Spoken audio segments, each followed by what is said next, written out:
एक लड़का जो करीब 25 साल की उम्र का था, चपरासी की नौकरी के लिए एक बड़ी कंपनी में इंटरव्यू देने गया। उस कंपनी के मालिक ने उससे कहा, अगर तुमने यह फर्श अच्छे से साफ किया तो तुम्हारी नौकरी पक्की।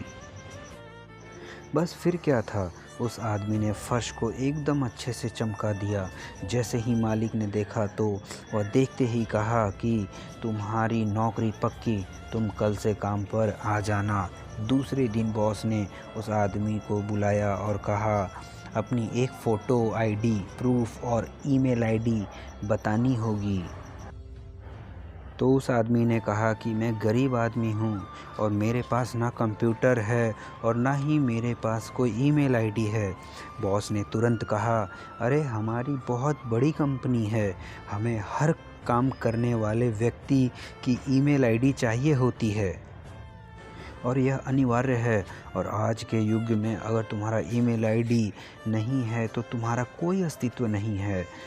हम तुम्हें इस नौकरी पर नहीं रख सकते।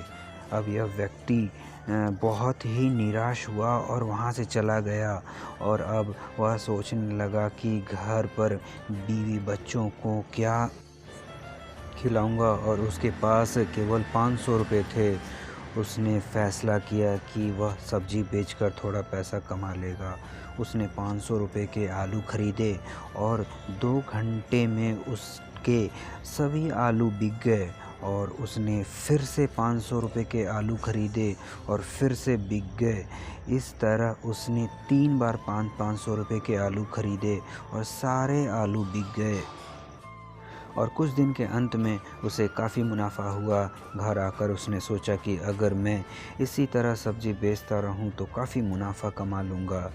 उसने 6 महीने तक यही काम किया और जब उसके पास काफ़ी रुपए इकट्ठे हो गए तो उसने सब्ज़ी की एक रेहड़ी खरीद ली।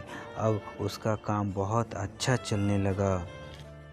बहुत जल्द उसने ट्रक से सब्ज़ी बेचने का काम शुरू कर दी और देखते ही देखते उसने सब्ज़ी बेचने का थोक का काम शुरू कर दिया।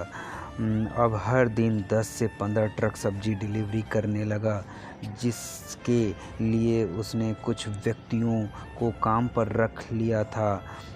कुछ सालों बाद उस आदमी ने अपना बड़ा नाम कमा लिया था। एक दिन उसने सोचा कि क्यों ना मैं अपनी बीमा करवा लूँ। इसके लिए उसने बीमा वाले को घर बुलाया। जब दलाल उस व्यक्ति के बीमा कर रहा था तो उस दलाल ने उस व्यक्ति आदमी से ईमेल आईडी पूछी तो उस व्यक्ति ने कहा, मेरी ईमेल आईडी नहीं है। दलाल ने कहा, ऐसा कैसा हो सकता है, आप जानते हैं, अगर आपकी ईमेल आईडी होती तो आप कहाँ होते। वह व्यक्ति थोड़ी खामोशी से बोला, अगर मेरा ईमेल आईडी होता तो आज मैं एक चपरासी होता।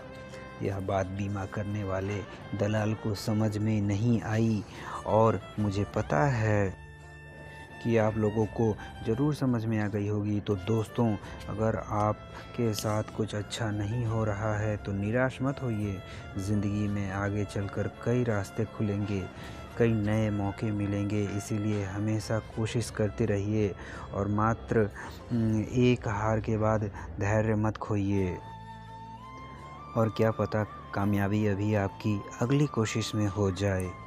धन्यवाद, मिलते हैं अगली